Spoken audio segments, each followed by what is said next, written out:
Jackie and I chose this psalm that we just heard read over a month ago. There are traditionally 4 passages for each Sunday in the lectionary, which is just a fancy word for a calendar that divides up the Bible so that eventually all scriptures will be read.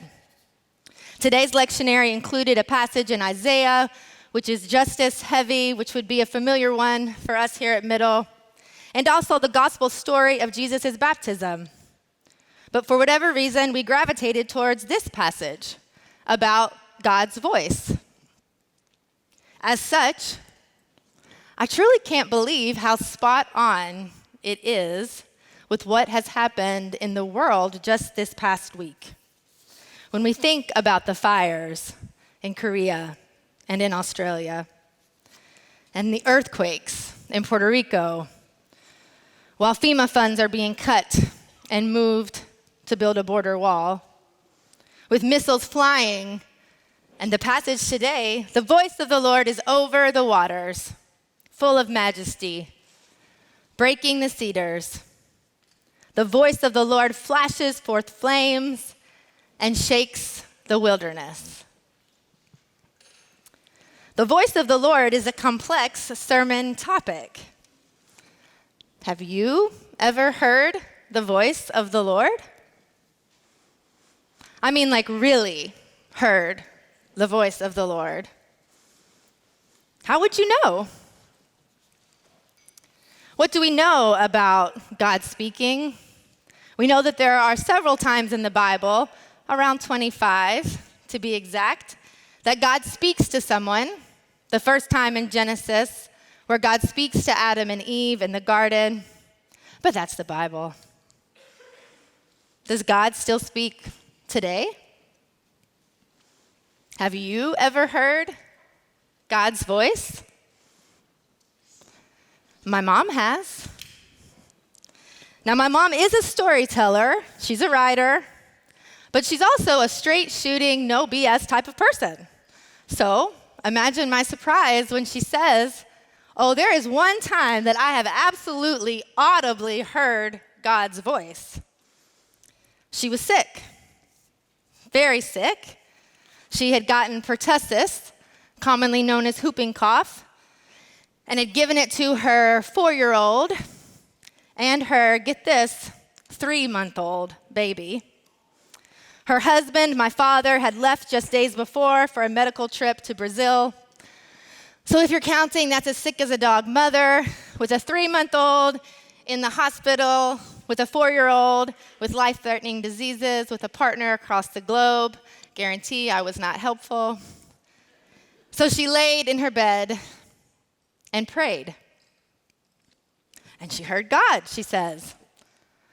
"What did she say?" I asked. "Call everyone you know for help."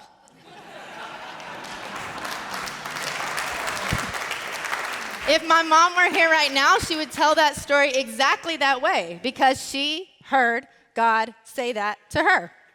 Do I believe it? I mean, it's quite practical advice. And my brother is living today because my mom called for help. But yeah. And only my mom will know exactly what she heard there lying. If I am to stand here and say that I don't believe that she heard God, aren't I also saying something about my ability to govern God's power and potential? And I don't think I want to be in the business of doing that. So does God speak to us directly? How do we hear God's voice today? This voice that the psalmist tells us is over the waters, over the fires, over the floods. And even if we can hear God's voice, does it have any good word for us today? Us in our state of earthly corrosion and moral corruption. Our world is dark in many ways. I don't need to go through that list with you all. But maybe you should go through your list.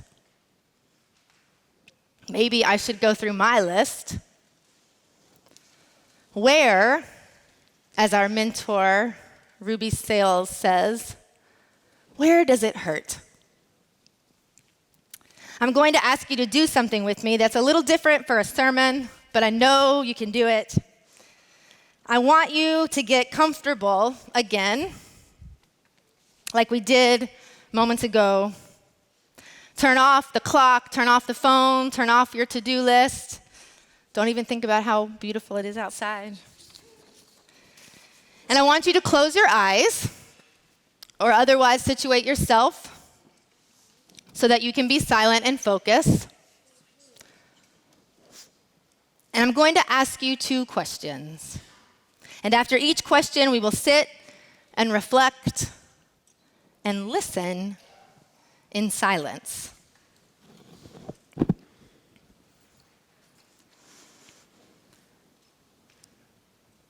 Here's the first question.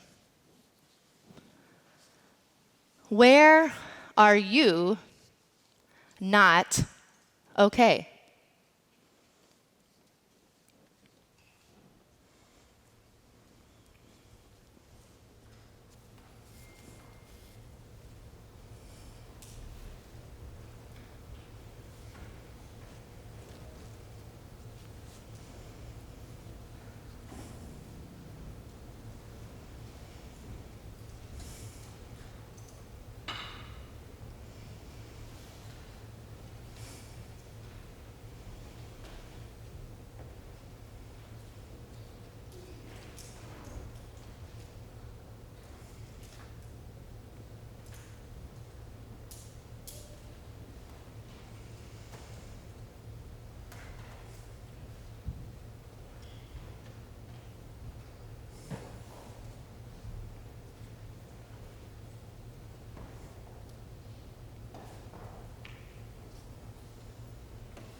Where is the world not okay?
Come out of your thinking.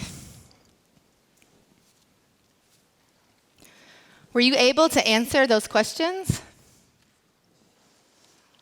Did anything come to mind? Some way that you or some way that the world is not okay?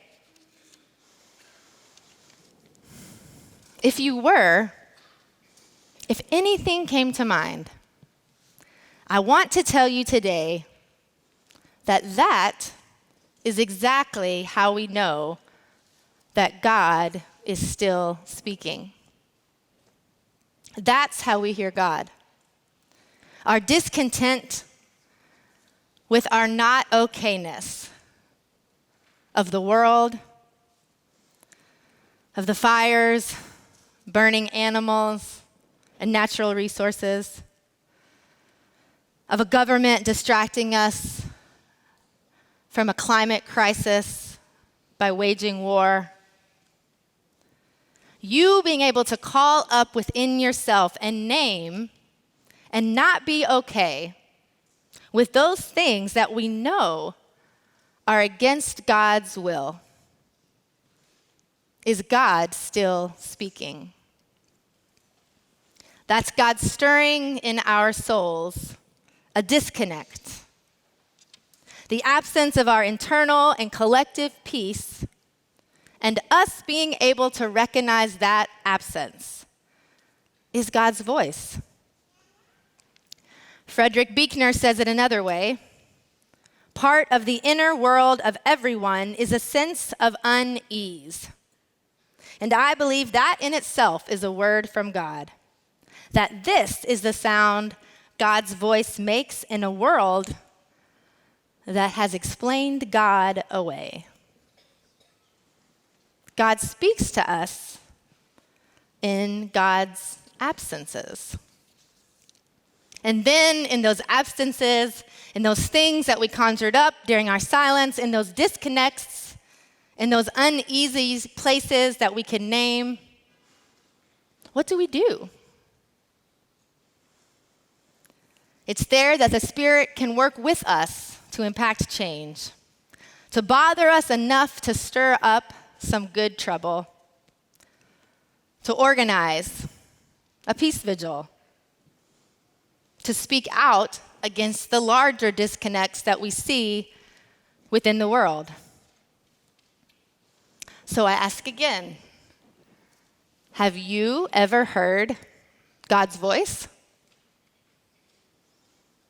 I have. On Friday, I heard it chanting with 100 women in front of the courthouse as Harvey Weinstein was on trial. And it's not my fault, not what I wore or how I dressed. God's voice. God's voice showing up in the absence of justice, in rape culture, and some people doing something about it.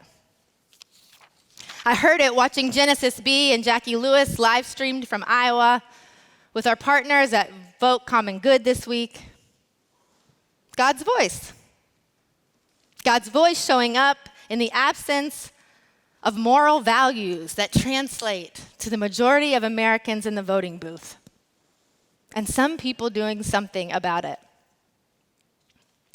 I heard it last night listening to my husband's amateur improv performance, a side gig he picked up after the sudden loss of his mother. The absence of peace within his own soul was actually God speaking and moving him to respond in a new way.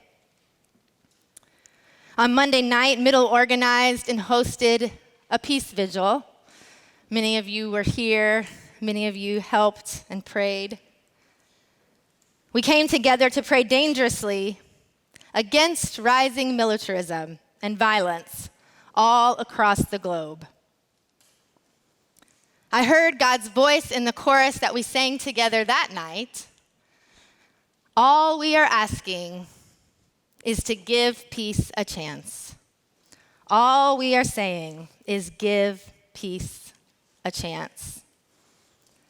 We sang it over and over again as we moved from the sanctuary to the front steps with our candles raised, singing it so many times that the chorus itself transcended us to a different space.